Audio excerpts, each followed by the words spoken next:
الحمد لله رب العالمين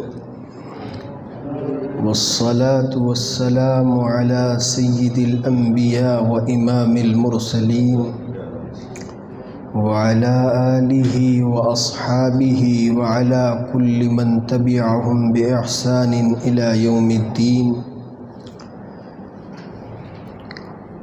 أعوذ بالله من الشيطان الرجيم. بسم الله الرحمن الرحيم.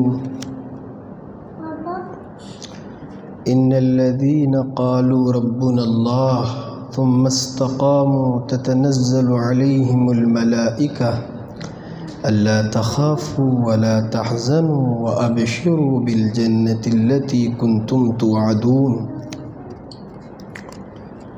وقال النبي صلى الله تعالى عليه وآله وسلم قل آمنت بالله ثم استقم، أو كما قال عليه الصلاة والسلام. سبحان ربك رب العزة عما يصفون وسلام على المرسلين والحمد لله رب العالمين. درود شریف پڑھ لیجیے. اللہم صلی علی سیدنا شفیعنا مولانا محمد وبارک وسلم. اللہم صلی علی سیدنا مولانا محمد وبارک وسلم. اللہم صلی علی سیدنا مولانا محمد وبارک وسلم.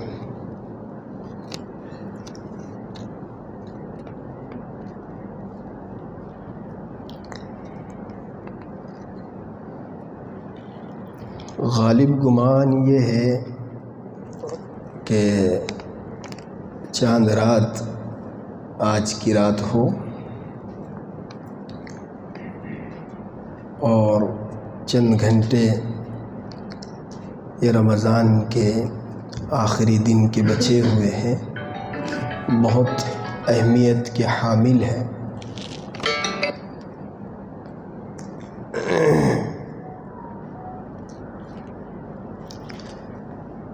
عربی کا ایک شاعر ہے، وہ اپنے ایک شعر میں ایک بات بیان کرتا ہے کہ نجد ایک علاقہ ہے عرب میں. نجد، وہ کہتا ہے کہ نجد جو علاقہ ہے بڑا خوبصورت، بڑا حسین، بڑا جمیل، اور وہاں کا لک اور وہاں کا سن بہت زیادہ دیکھنے سے تعلق رکھتا ہے.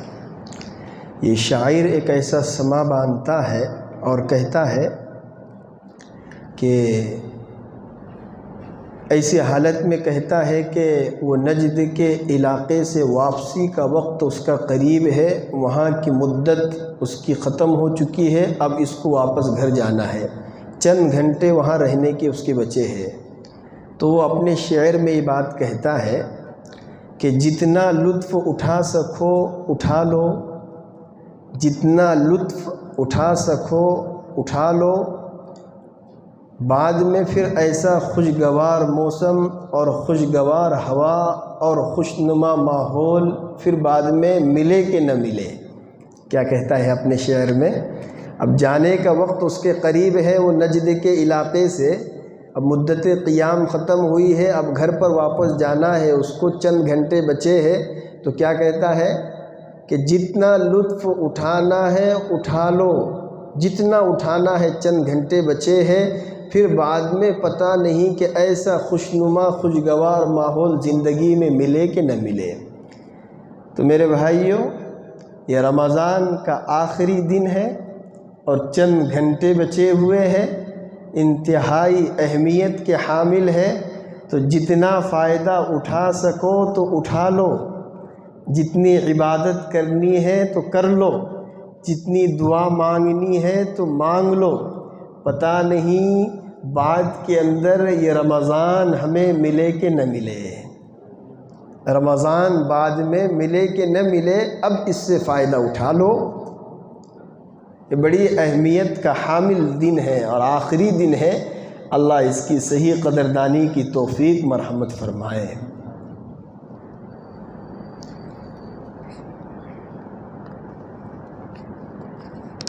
بہت سارے لوگوں نے رمضان آنے سے پہلے یہ ارادے کیے تھے، یہ عزائم کیے تھے کہ ہمیں یہ کام کرنے ہیں، یہ کام کرنے ہیں، یہ کام کرنے ہیں۔ میں بہت جلد اپنے ٹاپک پر آؤں گا، مجھے زیادہ وقت آپ کا نہیں لینا ہے کیونکہ ایک جگہ پر بات ہو گئی ہے، تو بہت مختصراً میں آپ کے سامنے یہ تمہیدی کچھ باتیں عرض کر کے عمل کی نیت سے اور صرف مذاکرے کی نیت سے، کوئی لمبی چوڑی تقریر نہیں ہے، بس اللہ تعالیٰ مجھے بھی عمل کرنے کی توفیق مرحمت فرمائے، آپ کو بھی عمل کرنے کی توفیق مرحمت فرمائے۔ تو بہت سارے لوگوں نے عزائم ارادے کیے تھے کہ رمضان میں یہ کرنا ہے، یہ کرنا ہے، یہ کرنا ہے، یہ کرنا ہے، تو ماشاءاللہ بہت سارے لوگ ایسے ہیں اور بہت ساری خواتین اور بہت سارے مرد حضرات ایسے ہیں کہ انہوں نے جو عزائم کیے، جو ارادے کیے، وہ اپنے ارادوں پر کھرے اترے، قرآن بھی ختم کیا، اللہ کے سامنے رونے کی بھی عادت ڈالی اور روزے بھی رکھے، بہت سارے کام ان سے ہوئے ماشاءاللہ۔ لیکن اب یہ گزرتے چلتے چلتے اب یہ آخری موقع آیا ہے، اب یہ آخری دن بچا ہوا ہے، اب یہ دن محاسبے کا دن ہے، یہ دن یہ محاسبہ کرنا ہے، ہمیں سوچنا ہے۔ کیا سوچنا ہے دوستو؟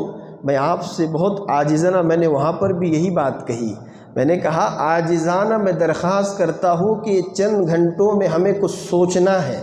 کیا سوچنا ہے؟ سوچنا یہ ہے، مذاکرہ اس بات کا ہے کہ رمضان المبارک میں جتنے اعمال ہم نے کیے ہیں، جتنے روزے رکھے ہیں، جتنی نمازیں ہم نے پڑھی ہے، جتنی تراویح ہم نے پڑھی ہے، جتنے صدقہ خیرات ہم نے کیے ہیں، آج یہ آخری چند گھنٹوں میں سر جوڑ کر یہ سوچنا ہے کہ میں 11 مہینے کیسے ان پر جمع رہوں۔ میں نے جو فیصلے کیے، جو عزائم کیے، جو ارادے کیے، تو میں کیسے جم جاؤں 11 مہینے ان اعمال پر، استقامت کیسی آ جائے۔ رمضان میں تو فجر میں یہ گیٹ تک صفیں چلی جاتی ہے، مغرب میں جمعہ جیسا ماحول لگتا ہے، عصر میں جمعہ جیسا ماحول لگتا ہے، ایک عجیب و غریب منظر ہے۔ لیکن جیسی رمضان چلا جاتا ہے تو عصر کے اندر 3 لوگ، ظہر میں 2 لوگ اور مغرب کے اندر ایک آدھ سب بھر جاتی ہے۔ یہ کیا ہو رہا ہے؟ یہ آج سوچنے سے تعلق رکھتی ہے یہ بات کہ اللہ ہمیں استقامت عطا فرمائے۔ یہ عزم کرنے کی چیز ہے دوستو، ارادہ کرنے کی چیز ہے، ٹھوس فیصلہ لینے کی ضرورت ہے، چند گھنٹوں کے اندر اللہ سے رو کر یہ مانگنے کی ضرورت ہے کہ اللہ جی آپ توفیق عطا فرما دیجئے۔ 11 مہینے ہم تیرے در پر کیسے پڑے رہے، 11 مہینے ہم صدقہ خیرات کیسے کرتے رہے، 11 مہینے ہم نماز کیسے پڑھتے رہے۔ یہ آج ہمیں عزم کرنے کی ضرورت ہے، یہ آج یہ فیصلہ لینے کی ضرورت ہے۔ اور ہوتا یوں ہے، اللہ معاف فرمائے، میں آپ کو ایک مثال دے کر سمجھاتا ہوں کہ جیسے ایک آدمی 60-50 سال کی کمائی اس کی، وہ اپنے بینک سے نکالا اس نے، اب بینک کے اندر ہی ہے، اور سوچا کہ چلو کوئی مکان کا سودا کرتے ہیں یا بچوں کے لیے کوئی مکان بناتے ہیں۔ اب بڑا خوشی دل کے اندر اس کے لڈو پھوٹ رہے ہیں اور وہ نکل رہا ہے، اور باہر ہتھیار بند چور اور لٹیرے اور ڈاکو کھڑے ہوئے ہیں، ہتھیار بند پورے مسلح مکمل طور پر۔ یہ تو بے خبر ہے، خوشی باہر نکلا، اور جیسے ہی وہ چوروں اور ڈاکو نے دیکھا تو فوراً اس پر حملہ کیا، ایک جھپٹا مارا، اس کو گرا دیا، اس کی بیگ لے لی اور بائک پر بیٹھ کر فرار ہو کر بھاگ گئے۔ اور بیچارہ کیا کر رہا ہے؟ چیخ رہا ہے، چلا رہا ہے اور ہائے واویلا کر رہا ہے اور ہاتھ مل رہا ہے اور کہہ رہا ہے کہ ارے میری تو پوری کائنات ہی لٹ گئی، سب کچھ لے گئی ہے تو میرے۔ حسرت و افسوس کر رہا ہے، رو رہا ہے، چیخ رہا ہے، چلا رہا ہے، لیکن اب کیا ملے گا اس کو؟ کچھ ملے گا؟ اسی طریقے سے میرے دوستو، ایمان و یقین کے چور، ڈاکو، لٹیرے رمضان کے مبارک مہینے میں اللہ نے ان کو زنجیروں کے پیچھے ڈال دیا ہے۔ رمضان کے مبارک مہینے میں شیطان اور ملعون اور جو ابلیس اور سرکش شیاطین ہے، اللہ نے ان کو بند کر دیا تھا، بالکل بند تھے، سلاخوں کے پیچھے تھے۔ لیکن جیسے ہی آج رات میں چاند نظر آ جائے گا، ان کی زنجیریں کھول دی جائے گی، تالے ٹوٹے جائیں گے، اور مکمل طور پر شیطان باہر آ جائیں گے۔ اور باہر آنے کے بعد وہ کیا کہتے ہیں؟ باہر آنے کے بعد، ارے یہ مسلمان تو نیکیوں کے اعتبار سے مالدار ہوا ہے، نیکیوں کے اعتبار سے کروڑ پتی بن گیا ہے، کروڑوں اربوں نیکیاں اس نے کمائے ہیں، اس پر تو جنت واجب ہو گئی، اس پر تو مغفرت، اللہ نے اس کی مغفرت کر دی، جہنم سے اس کو چھٹکارا مل گیا ہے، اتنا بڑا مالدار آخرت کے اعتبار سے بن گیا ہے۔ جیسے ہی چاند نظر آتا ہے تو وہ نوجوانوں کو خصوصاً ٹارگٹ بناتے ہیں۔ شیاطین جب نکلتے ہیں تو نوجوانوں کو یہ ٹارگٹ بناتے ہیں اور فوراً جا کر ایک جھپٹا مارتے ہیں۔ جھپٹا مارنے سے مراد ان کو بازاروں کی زینت میں لے جاتے ہیں اور ان کو شاپنگ مال میں لے جاتے ہیں اور ان کو رات میں یہ بازار، وہ بازار، مینا بازار، فلاں بازار کی زینت بناتے ہیں، اور جانے کے بعد یہ نوجوان اپنی آنکھوں سے بد نگاہی کرتا ہے، بد نظری کرتا ہے، بد فعلی کرتا ہے، غیبت اور جھوٹ بولتا ہے۔ اللہ کی قسم، شیطان نوجوان پر ایک جھپٹا مارتا ہے۔ چاند رات جیسے چاند نکل جاتا ہے تو شیطان ایک جھپٹا مارتا ہے بد نگاہی کا، بد نظری کا۔ تو رمضان بھر میں جتنے اس کے آخرت کے اکاؤنٹ میں نیکیاں جمع ہو گئی، روزے رکھے، گرم گرم دھوپ میں روزے رکھے، بھوکا رہا، پیاسا رہا، 20 تراویح کی نمازیں پڑھی اور صدقہ کیے، خیرات کیے، 5 وقت نماز پڑھے اور آخرت کا اکاؤنٹ پورا فل کیا۔ لیکن جیسے ہی چاند نظر آیا، چاند رات ہو گئی، تو شیطان نے ایسا حملہ کیا اور ایسا گرا دیا کہ پورا بیلنس زیرو ہو گیا اس کا۔ ایک جھپٹے میں شیطان نے پورا اکاؤنٹ اس کا ختم ہی ہو گیا، جہاں تھے وہاں زیرو۔ کیا کمائے، کیا ہوا؟ کچھ نہیں، ختم ہو گیا۔ کیا دیکھو آج کیا ہوتا ہے، کیسا بے حیائی کا بازار گرم ہوتا ہے۔ چاند نکلنے کے بعد بڑے بڑے شہروں میں، کیا چھوٹے شہروں میں، لوگ بچے سائیکل اور موٹر سائیکل پر اور گاڑیوں پر اور بائک پر اور واٹس ایپ اور دوسری دیگر چیزوں پر اور ویڈیوز کے اندر ایسی ایسی غلط چیزیں دیکھنے میں آتی ہے۔ خوشی، بھائی خوشی، ہمارا یہ تہوار ہے عید الفطر، کیا ہے؟ تہوار ہے۔ جیسے ہندوؤں کا تہوار ہوتا ہے دیوالی، ہولی، یہ ہوتا ہے کہ نہیں ان کے ہاں؟ عیسائیوں کے یہاں ہوتا ہے کرسمس ڈے وغیرہ ہوتا ہے۔ اسی طریقے سے دوسرے لوگوں کے یہاں بھی تہوار ہوتے ہیں۔ ان کے تہوار میں اور ہمارے تہوار میں فرق یہ ہے، بڑے غور سے بات سنیے، ان کے تہوار میں اور ہمارے تہوار میں فرق یہ ہے کہ ان کے تہوار میں نفسانی خواہشات کا جذبہ رہتا ہے، ان کے تہوار میں عیش و عشرت رہتی ہے، ان کے تہوار میں بس نفسانی خواہشات سے کھیلنا ہوتا ہے، عبادت نہیں ہوتی ہے۔ دیوالی اور دیگر ان کے جو رسومات ہوتے ہیں عیسائیوں کی، یہاں آپ نے دیکھا ہوگا صرف نفسانی خواہشات ہے، عیش و عشرت ہے۔ اور ہماری جو عبادت، اللہ یہ تہوار رکھا ہے، خوشی کا دن رکھا ہے، عید الفطر کا دن رکھا ہے، جہاں خوشی ہے وہاں عبادت بھی اللہ نے رکھی ہے، وہاں عبادت بھی اللہ نے رکھی ہے۔ صرف خوشی ہے، خوشی نہیں ہے، خوشی کے ساتھ اللہ نے عبادت بھی رکھی ہے، اس کا طریقہ بھی اللہ نے رکھا ہے، کیسا اپنانا ہے۔ عید کی نماز سے پہلے، عید کی نماز کے بعد، عید سے پہلے کی رات میں، عید سے پہلے کے دن میں سارے احکامات اللہ نے بتا دیے ہیں۔ ہمارے تہوار یہ اوروں کے تہوار کی طرح نفسانی خواہشات پر محیط نہیں ہے کہ بس دل کی خواہشات پوری کر لو اور ختم کر لو، ایسا نہیں ہے معاملہ، بلکہ عبادات۔ آج کی رات میں اللہ معاف فرمائے، میں حقیقت حال بیان کر رہا ہوں، کیا عوام، کیا خواص، بڑے بڑے شہروں میں، چھوٹے شہروں میں لوگ ایسے مستورات اور خواتین، اللہ معاف فرمائے، اللہ معاف فرمائے، بازاروں کی زینت بنتی ہیں۔ وہ ہماری ماں، وہ ہماری بہن جس نے 30 دن 29 دن روزے رکھے، نمازیں پڑھی، ذکر و اذکار کیے، وہ آج کی رات میں شاپنگ کے لیے نکلے، آج کی رات میں چلی جاوے چڑیا دکان میں اور وہاں کسی غیر محرم کے ہاتھ میں اپنا ہاتھ دیوے اور وہ چوڑیا پہنا رہا ہے، یہ کہاں کا مسئلہ ہے؟ پوری عبادت ختم ہو جاتی ہے، کوئی نیک اعمال اس کا باقی نہیں، پورا اکاؤنٹ زیرو ہو جاتا ہے۔ نامحرم کے ہاتھ میں ہاتھ دیا جائے، عجیب خبریں ہیں۔ مہندی ہماری مستورات، ہماری خواتین، مسلمان خواتین، ہماری مائیں بہنیں کسی غیر محرم لچھے قسم کے آدمی سے، ایسا آدمی جس کا اسٹیٹس بالکل خراب ہے، جس کے چہروں سے ظلمت اور جس کے چہروں سے نفسانی خواہشات ٹپک رہی ہے، ایسے لوگوں کے ہاتھ میں ہاتھ دے کر مہندی لگا رہی ہے، اس سے بڑا برا دن اور کون سا آیا ہے؟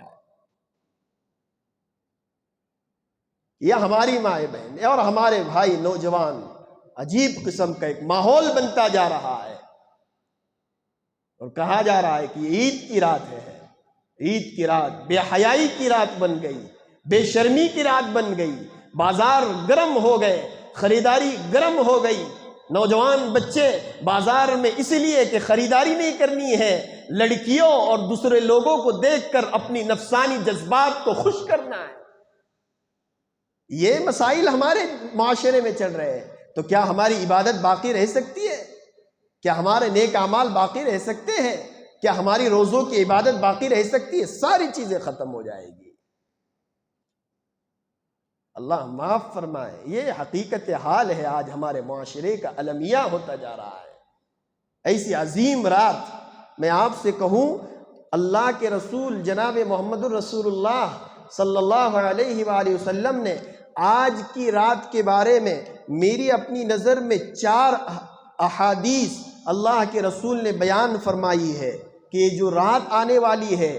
اب میں آپ سے کہوں، اب اللہ کے رسول صلی اللہ علیہ وآلہ وسلم کی پہلے آپ کے سامنے 4 حدیثوں میں سے پہلی حدیث پیش کرتا ہوں۔ اللہ کے رسول فرماتے ہیں، عبداللہ ابن عباس رضی اللہ عنہما سے روایت ہے، فَإِذَا كَانَتْ لَيْلَةُ الْفِطْرِ سُمِّيَتْ كَاللَّيْلَةِ لَيْلَةُ الْجَائِزَةِ۔ اللہ کے رسول جناب محمد الرسول اللہ صلی اللہ علیہ وآلہ وسلم ارشاد فرماتے ہیں کہ عید الفطر سے جو پہلی کی رات ہے، عید کے دن کے پہلی کی جو رات ہے، فَإِذَا كَانَتْ لَيْلَةُ الْفِطْرِ، عید الفطر کی جو رات ہے اس کو اللہ کے رسول نے کہا لیلۃ الجائزہ، انعام کی رات ہے۔ کس کی رات ہے؟ جی بولیے، کس کی رات ہے؟ انعام کی رات ہے، اللہ انعام دینے والا ہے اس کے اندر۔ بچہ پاس ہو گیا، امتحان دیا، محنت کی، مجاہدہ برداشت کیا اور روزانہ امتحان دینے کے لیے چلا گیا، اور جب اس کا نمبر آیا اور جہاں انعام اس کو دینے کا پلان بنایا گیا تھا جس حال کے اندر، اب جس وقت اس کو انعام دینا ہے اس وقت وہ بیٹھا ہے کہاں پر؟ بازار میں جا کر۔ اس وقت وہ بیٹھا ہے کہاں؟ کیرم بورڈ کھیلتے ہوئے۔ اس وقت وہ بیٹھا ہے گھر میں نکڑ پر PUBG گیم کھیلتے ہوئے۔ تو کیا وہ جہاں اس کو انعام دیا جا رہا ہے وہاں سے وہ سر اور ٹیچر انعام دینے والا اس کی خدمت میں نکڑ پر چوراہے پر آ کر کہے گا بھائی صاحب آپ کا نمبر آیا، انعام لے لو، ایسا کہے گا؟ چھوڑو، ضرورت نہیں ہے اس کو، تو کون انعام دے گا اس کو؟ وہ بیٹھا ہوا ہے موبائل میں، چھوڑ دو اس کو۔ آج کی رات میں اس در پر جو آئے گا، جو مسجد میں آئے گا، جو عبادت کرے گا، تو اللہ تعالیٰ آج اس کو انعام دینے والے ہیں۔ انعام کی رات میں بازار کی زینت، انعام کی رات میں شاپنگ کے بہانے بد نظری، اور انعام کی رات میں مستورات، اپنے گھر کے اندر ایسے ایسے کام، عید کی تیاریاں، یہ بنانا، وہ کرنا، یہ بنانا، وہ کرنا۔ ارے اللہ کی نیک بندیوں، میں ایک عام پیغام دینا چاہتا ہوں اپنے یہ ناظرین کو اور ناظرات کو کہ پورے رمضان بھر مستورات نے افطاری کے وقت اور سحری کے وقت کبھی ان کو دعا کا موقع نہیں ملا، کبھی اللہ کے سامنے رونے کا موقع نہیں ملا۔ وہ دسترخوان سجانے میں لگی، افطار میں بھی اور سحر میں بھی، اور آج کی رات میں آئندہ کل کی تیاری کرتی رہتی ہے پوری رات۔ ارے اللہ کے بندوں، ان کو وقت دو کچھ اللہ سے مانگنے کے لیے۔ کیا وہ ہم جیسے اللہ کی بندی نہیں ہیں؟ ہم جیسے اللہ کے بندے ہیں، وہ بھی اللہ کی بندیاں ہیں، ان کو رونا ہے، ان کو دھونا ہے، صرف وہ برتن مانجنے کے لیے ہے، خادمہ ہے، نوکرانہ ہے، گھر کی خادمہ ہے، کون ہے وہ؟ ان کو موقع ہونا چاہیے رونے کے لیے۔ آج تم کو کام نہیں کرنا ہے، ہو سکے تو کل لیٹ ہو جائے، لیٹ ہونے دو تیاری، لیکن آج کی رات آپ اللہ کو منا لیجئے۔ آج انعام کی رات ہے۔ ہم نے پورا رمضان آپ کو کام میں لگایا، افطار میں، سحری میں کبھی ہاتھ اٹھانے کا موقع نہیں ملا، تو آج کی رات میں اللہ کے سامنے مانگ لیجئے، دعا کر لیجئے اور پورا کفارہ ادا کیجئے۔ جو کچھ آپ سے نہیں ہوا پورے رمضان میں، آج کی رات میں اللہ کو منا لیجئے۔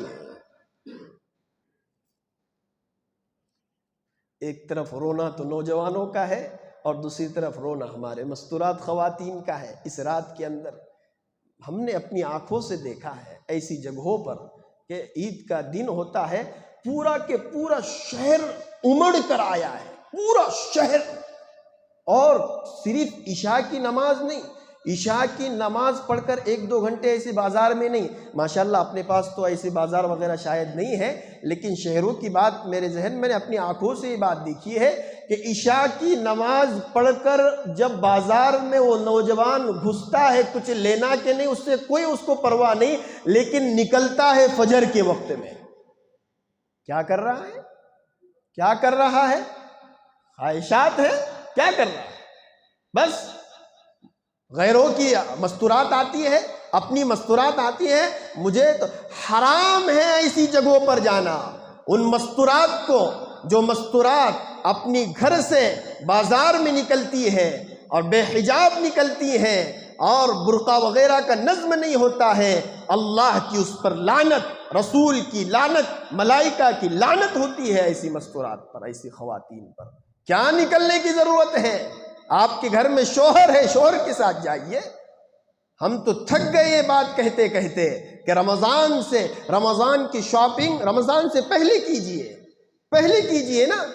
رمضان میں تو بھاؤ بڑھ جاتا ہے اور چاند رات میں تو ڈبل ہو جاتا ہے، تگنا چوگنا ہو جاتا ہے۔ ارے پہلے کیجئے رمضان کی شاپنگ، رمضان سے پہلے۔ اب رمضان کے آخری دن میں لائن لگ رہی ہے، آگے پیچھے مرد ہے، ادھر سے بچے ہیں، ادھر سے نوجوان ہیں، اور کیا غیرت کہتی ہے انسان۔ اور مجھے تو بڑا رونا آ گیا اس وقت جب میں ایک ویڈیو، اور وہ بھی نہیں دیکھنا چاہیے لیکن معتبر ذرائع سے، کہ ہماری ماں بہنیں وہ اپنا ہاتھ کسی کے ہاتھ میں دے، یہ کتنی غیرت کی بات ہے۔ چاہے مہندی ہو چاہے چوڑی ہو، ایسی چوڑی پر لعنت ہے کہ کسی غیر محرم کے ہاتھ میں ہاتھ دے کر پہنائے جائے۔ کون مرد برداشت کرے گا؟ کون کرے گا برداشت اس طریقے سے؟ اللہ تعالیٰ حفاظت فرمائے۔ یہ رات انعام کی رات ہے، یہ رات اللہ کے سامنے رونے کی رات ہے۔ تو حضرت عبداللہ ابن عباس فرماتے ہیں، رسول اللہ صلی اللہ علیہ وآلہ وسلم نے ارشاد فرمایا، فَإِذَا كَانَتْ لَيْلَةُ الْفِطْرِ، جب عید الفطر کی رات ہو، اس کو جائزہ کا نام، انعام کا نام دیا گیا ہے، انعام والی رات ہے۔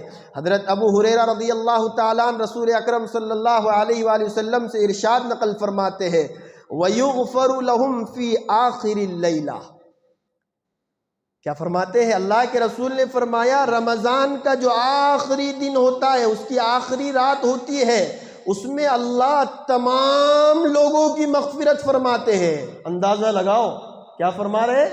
آخری رات میں تمام لوگوں کی مغفرت فرماتے ہیں۔ صحابہ نے پوچھا، اَهِيَ لَيْلَةُ الْقَدْرِ یا رسول اللہ، اے اللہ کے رسول، کیا یہ شب قدر کی بات کر رہے ہیں آپ کہ شب قدر میں سب کی مغفرت کی جائے گی؟ اللہ کے رسول صلی اللہ علیہ وآلہ وسلم نے فرمایا، لا، یہ لیلۃ القدر کی بات نہیں کر رہا ہوں، وَلَكِنَّ الْعَامِلَ إِنَّمَا يُوَفَّى أَجْرُهُ إِذَا خَزَا عَمَلًا۔ اللہ کے رسول فرماتے ہیں جب مزدور اپنی مزدوری پوری کرتا ہے تو قانون یہ ہے کہ مزدور جب مزدوری پوری کرے تو پسینہ سوکھنے سے پہلے اس کو مزدوری ادا کی جائے۔ تو رمضان بھر جن لوگوں نے نمازیں پڑھی، جن لوگوں نے روزے رکھے، جن لوگوں نے تراویح پڑھی، جن لوگوں نے قرآن پڑھا، اللہ آخری رات میں سب کی مغفرت فرما دیتے ہیں۔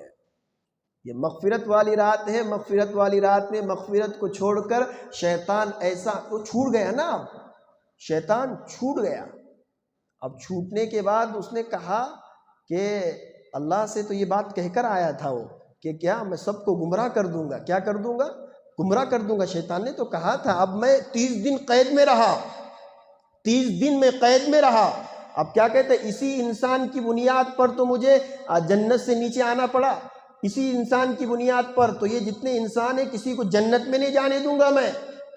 اور کہا آدم تیری وجہ سے تو میں جنت سے نیچے آیا ہوں اور ہمیشہ ہمیشہ کے لیے مردود ہوا ہوں۔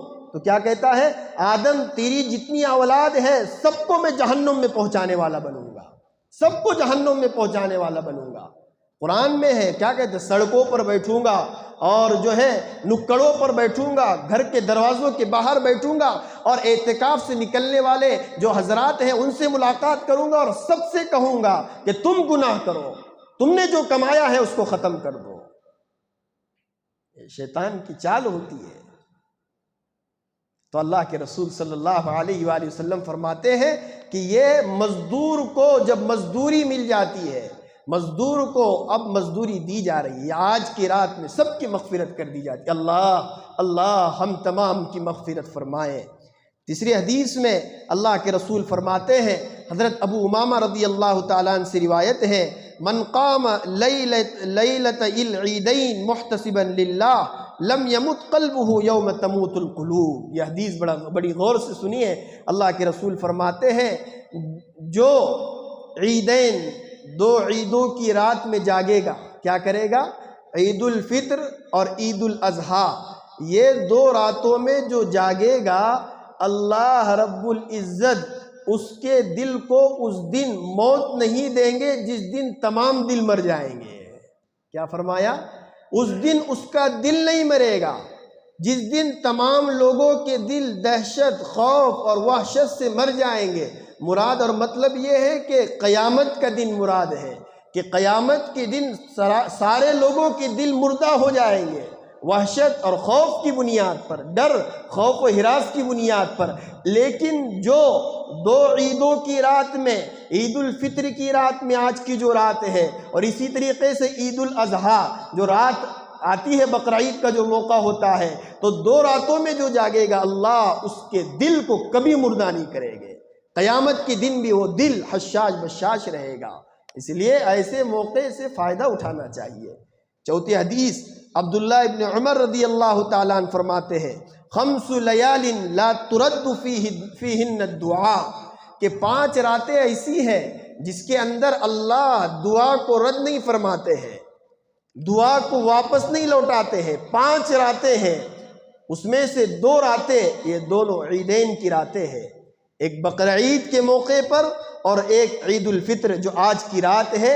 اس رات جو بھی دعا کرنی ہے، جو بھی مانگنا ہے، جو بھی خواہش رکھنی ہے، جو بھی آرزو ہے دل کے اندر، اللہ کے رسول کا صحیح فرمان ہے۔ عبداللہ ابن عمر فرماتے ہیں کہ اللہ کے رسول نے فرمایا اللہ دعا کو واپس نہیں لوٹاتے ہیں، اس کی زبان سے جو بھی جملہ نکلے گا، جو بھی دعا نکلے گی، اللہ اس کو عرش پر لے لیتے ہیں اور اس کی دعا قبول فرماتے ہیں۔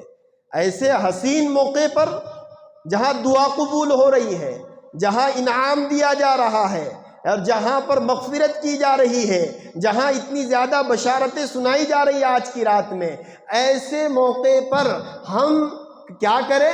ایسے موقع پر غفلت کا شکار ہو، ایسے موقع پر ناجائز قسم کی جو خواہشیں ہیں اس کو پورا کرنے میں لگ جائے، اور آج تک ہم رکے تھے تو آج کریں گے، یہ کریں گے اور وہ کریں گے اور یہ کام کریں گے۔ بہت سارے نوجوان رمضان کے جو چاند رات سے پہلے تک وہ تمام کام جو وہ واٹس ایپ پر، فیس بک پر چیٹنگ کے ذریعے سے اور یوٹیوب پر وہ غلط ویڈیوز کی شکل میں دیکھتے نہیں ہیں، لیکن جیسی ہی چاند رات ہوتی ہے اور چاند نظر آتا ہے اس کے بعد ان کی دنیا بدل جاتی ہے اور ایسی کایا بدلتی ہے کہ وہ سب چیزیں جو رمضان میں کرتے تھے وہ سب چیزیں چھوٹ جاتی ہے، پھر وہ سب چیزیں شروع ہو جاتی ہیں۔ اللہ معاف فرمائے۔ آج یہ سوچنے کا موقع ہے، آج محاسبے کا موقع ہے کہ اللہ ہمیں استقامت عطا فرما دیجئے۔ آج کی رات میں عبادت اور رونا اور دھونا اور اللہ کے سامنے کہنا اللہ 11 مہینے مجھے جما دیجئے، 11 مہینے میں مسجد سے ٹچ کیسے رہوں، 11 مہینے میرا تعلق مسجد سے کیسے رہے، تیرے در سے میں کیسے جڑا رہوں۔ رمضان بھر تو نے توفیق دی ہے، تو توفیق دے سکتا ہے 11 مہینے بھی مجھے نماز کی، اسی لیے خصوصی طور پر اس کا اہتمام کیا جائے مکمل طور پر۔ اب آئندہ کل جو عید کا موقع ہے، اس موقع سے کیا کام کرنے چاہیے صبح وہ آپ کے سامنے عرض کیے جا رہے ہیں، وہ آپ اپنے ذہن میں بٹھا لیں۔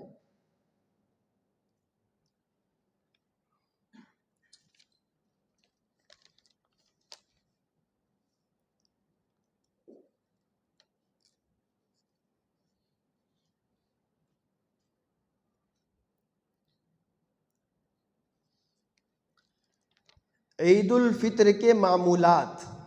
اب اس کے اندر سب سے پہلے کیا کرنا ہے، صبح سویرے بیدار ہونا ہے۔ جیسے روزانہ ہم اٹھتے ہیں سحری کے وقت میں، علماء فرماتے ہیں صبح سویرے اٹھ جاوے، تہجد کی نماز پڑھے اللہ کے سامنے۔ اب رات تو انہوں نے عبادت میں گزاری ہے، لیلۃ الجائزہ ہے، مغفرت کی رات ہے، تو تہجد کا اہتمام کرے اور نماز فجر جماعت کے ساتھ پڑھنے کا اہتمام کرے۔ اب یہ مسلمان کی شان یہ ہے کہ اس کی خوشی کا آغاز کس سے ہو، عبادت سے ہو۔ مسلمان کی شان یہ ہونی چاہیے کہ خوشی کا دن ہے تو خوشی کا آغاز عبادت سے ہونا چاہیے، اور بہت سارے لوگ سو جاتے ہیں، اور ہم نے تو اکثر و بیشتر یہ چیز دیکھی ہے نوجوانوں میں، رات بھر شاپنگ، رات بھر ادھر ادھر بڑے بڑے شہروں میں جا کر آنا اور یہ کرنا اور وہ کرنا، اور فجر کی نماز کہاں، بستر میں۔ فجر کی نماز بستر میں، پوری جو عبادتیں کی ہے وہ سب ضائع ہو جاتی ہے۔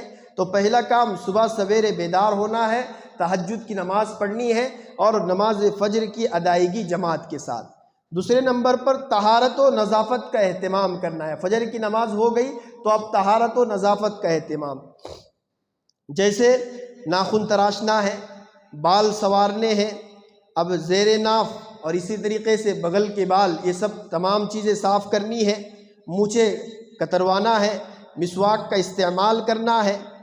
اب یہ خوب صفائی کا اہتمام کرنا ہے۔ نبی علیہ السلام کا اس سلسلے میں بہت زیادہ حساس معاملہ تھا، حساس صفائی کے سلسلے میں۔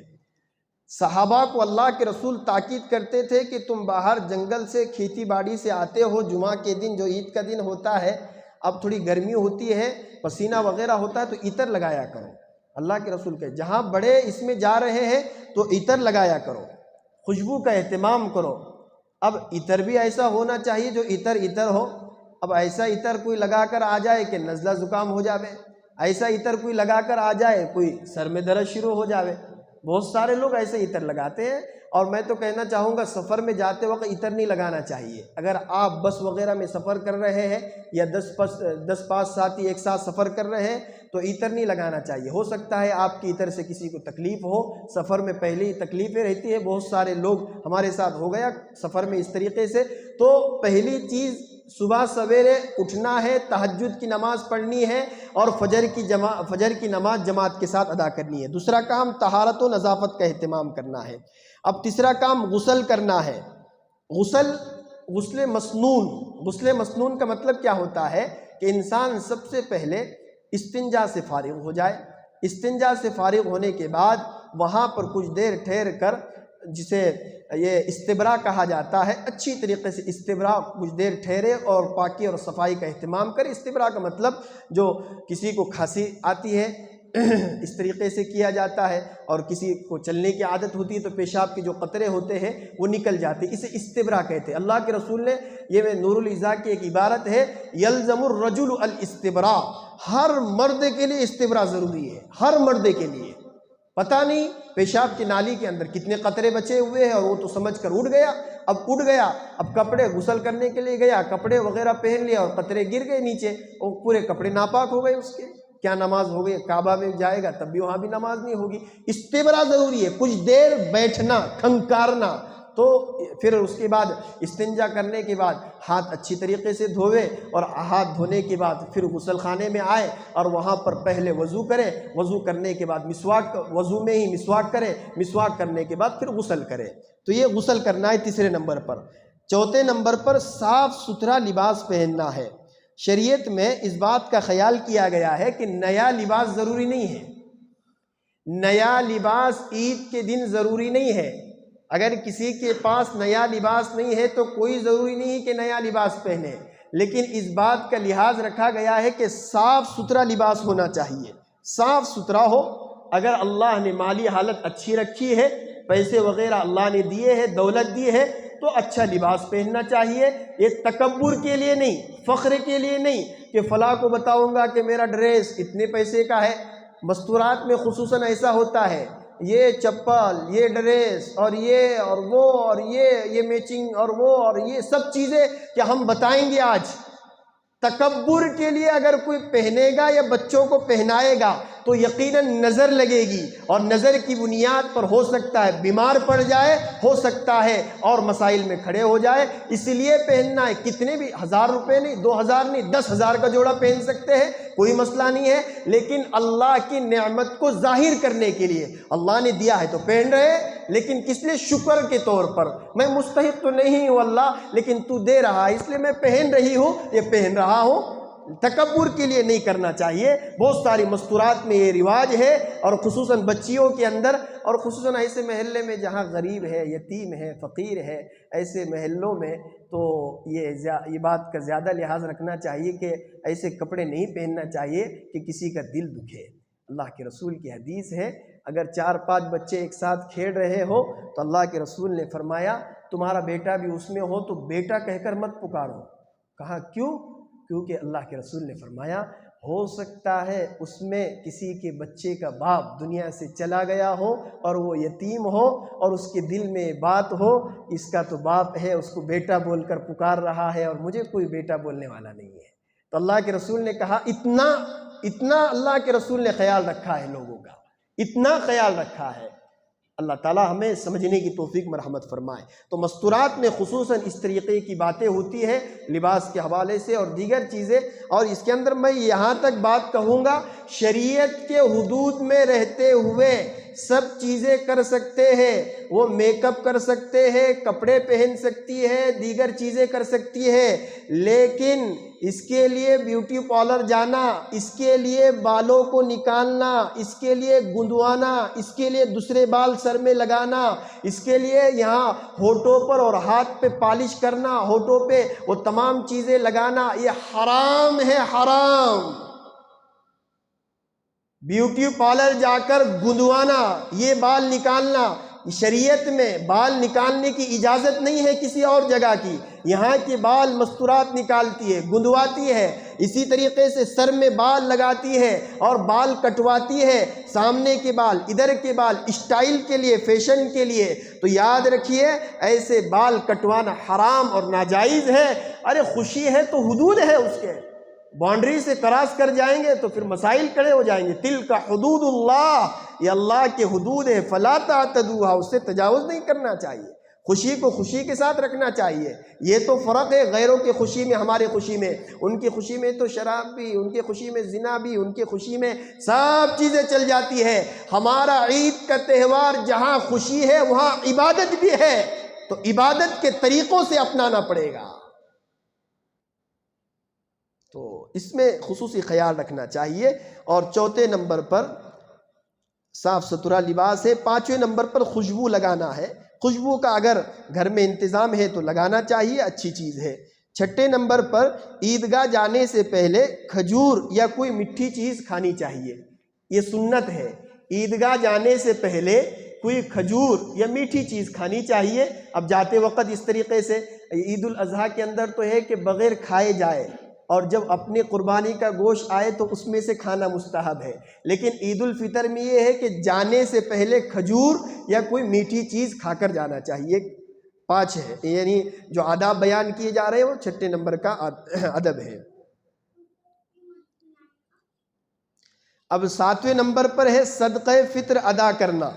صدقہ فطر عید الفطر سے پہلے 2 گانا نماز ادا کرنے سے پہلے کیا کرنا ہے؟ صدقۃ الفطر ادا کرنا ہے۔ بہت سارے لوگ ادا کرتے ہیں، میں نے تو آج اس پر بہت زیادہ زور دے کر یہ بات کہی کہ صدقۃ الفطر غریبوں، مسکینوں اور فقیروں پہ تقسیم کیجئے۔ زکوٰۃ کا اپنا حصہ فقیروں میں بھی دیجئے۔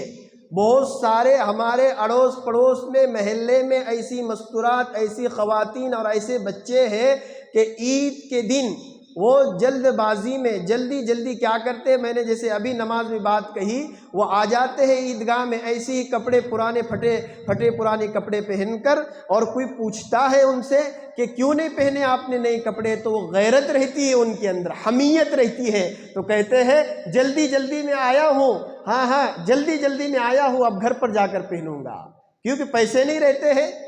ایسے لوگوں کو تلاش کرنا چاہیے۔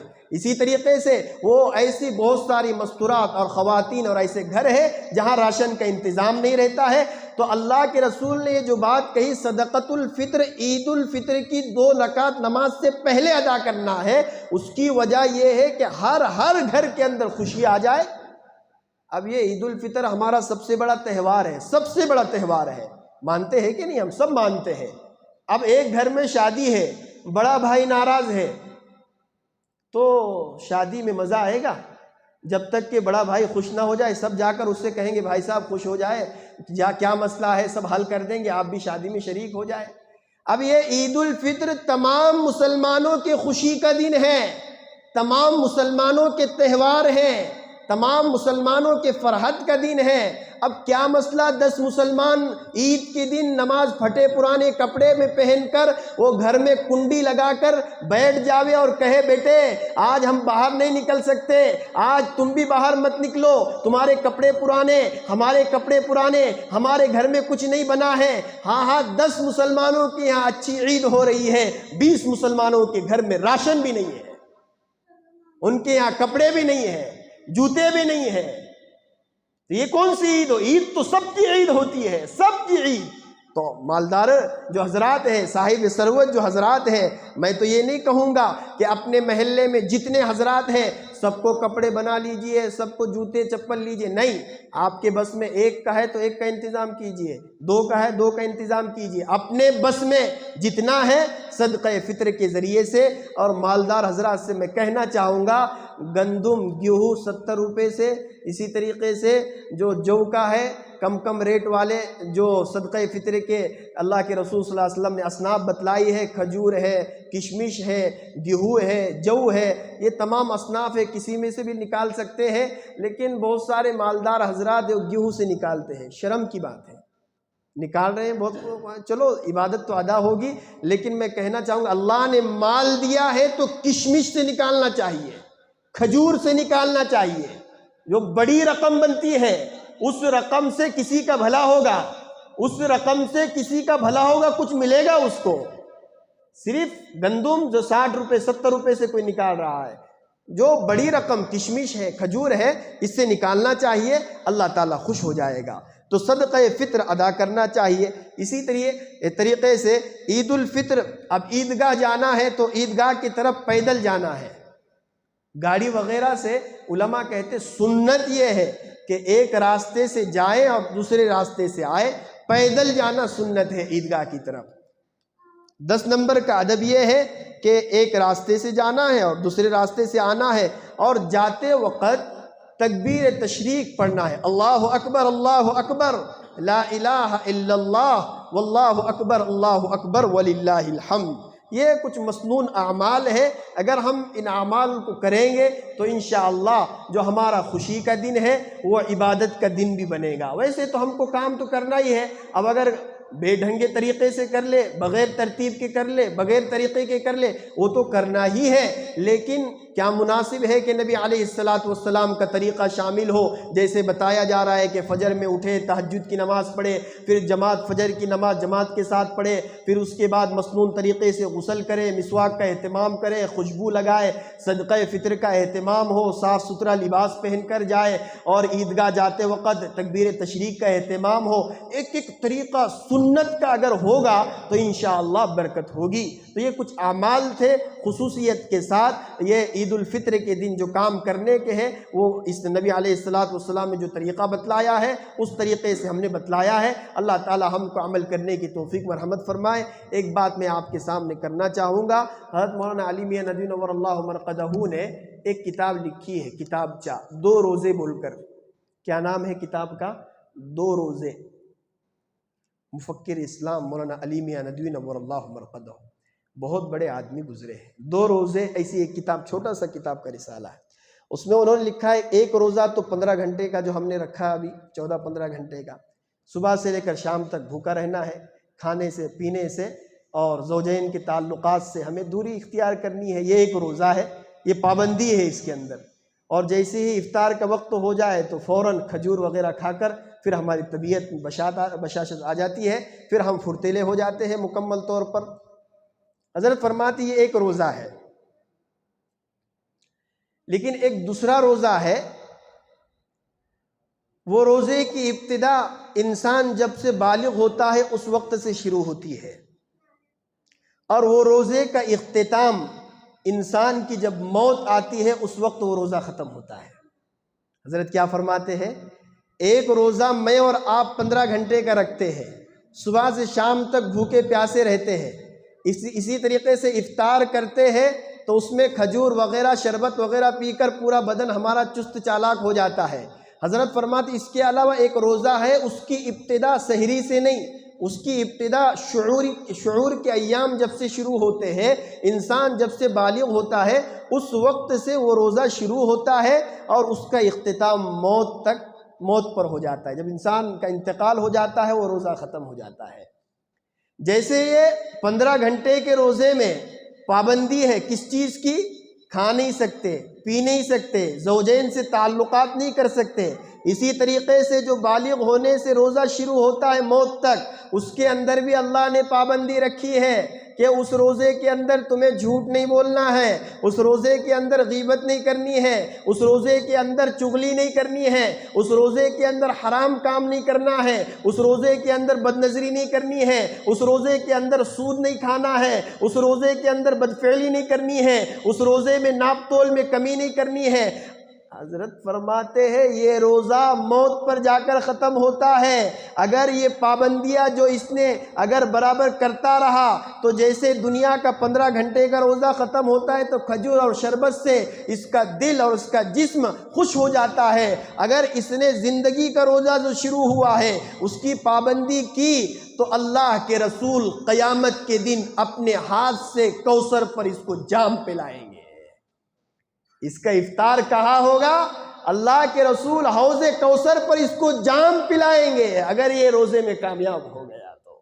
یہ روزہ بڑا روزہ ہے جو زندگی کا روزہ ہے، اس لیے یہ روزہ رکھنے کی کوشش کرے، یہ روزہ رکھنے کی کوشش کرے۔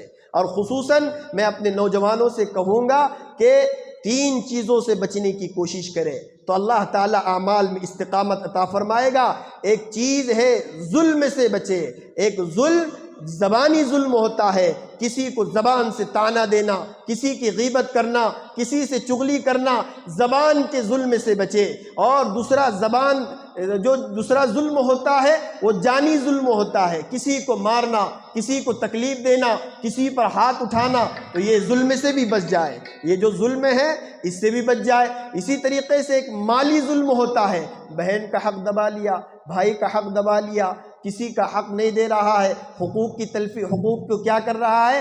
چھوڑ رہا ہے، اور حقوق کے اعتبار سے سامنے والے کو پریشان کر رہا ہے، تو ظلم کبھی نہ کرے۔ ظلم کرنے سے اللہ اعمال میں استقامت نہیں دے گے۔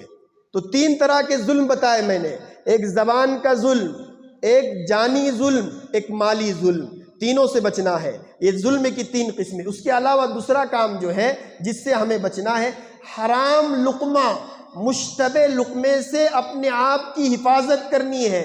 میرے نوجوانوں، اللہ کی قسم ہم کہتے ہیں رمضان کے بعد روزے نماز کی توفیق نہیں ہوتی ہے، اعمال کی توفیق نہیں ہوتی ہے، رمضان میں ماحول رہتا ہے، تو یہ حرام لقمہ، مشتبہ لقمہ کھانے کی بنیاد پر عبادت کا نور اللہ لے لیتے ہیں۔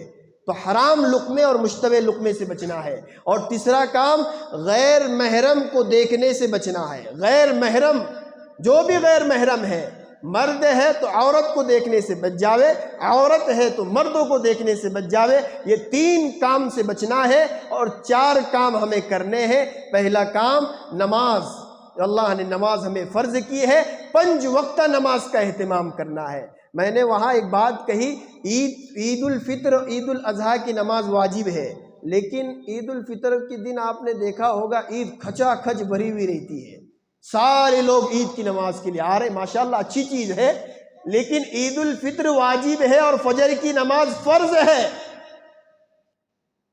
عید الفطر واجب ہے اور فجر کی نماز فرض ہے۔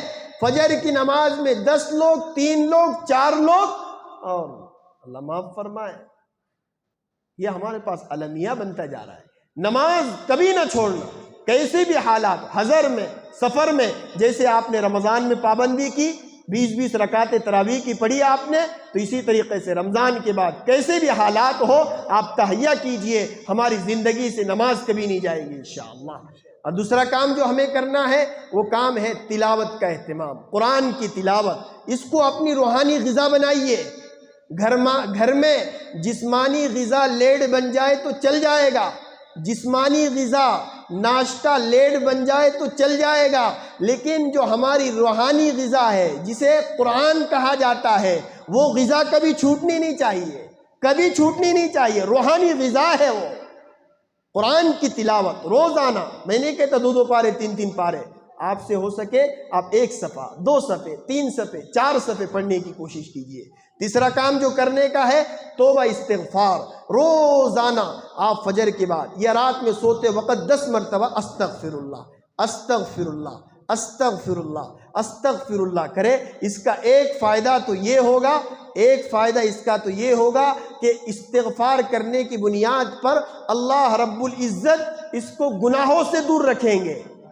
اگر گناہوں سے دور نہیں بھی رہا، یہ رات میں 10 مرتبہ استغفر اللہ کرتا رہا، اگر گناہوں سے دور نہیں بھی رہا اور اس رات اس کی موت بھی ہو گئی تو یہ قبر میں صرف 1 دن کی گناہ لے جائے گا۔ مولانا اشرف علی تھانوی نور اللہ وقدر نے لکھا ہے، روزانہ استغفار کرنے کے فوائد میں بات لکھی ہے، اگر روزانہ اس نے رات میں 10 مرتبہ استغفر اللہ پڑھا تو ایک فائدہ تو یہ ہوگا اللہ گناہوں سے ہمیشہ کے لیے دور کرے گا، لیکن اگر ہمیشہ کے لیے دور نہیں بھی ہوا اور رات میں اس کا انتقال ہوا، گناہ سے دور نہیں تھا، گناہ کرتا رہا لیکن استغفار کا معمول تھا، تو رات میں استغفار کر کے سو گیا اور انتقال ہوا، حضرت فرماتے ہیں روزانہ استغفار کرنے کی بنیاد پر روزانہ کے گناہ تو ڈیلیٹ ہو گئے، اب جو قبر میں گناہ لے کر گیا تو 1 دن کے گناہ ساتھ میں جائیں گے اس کے۔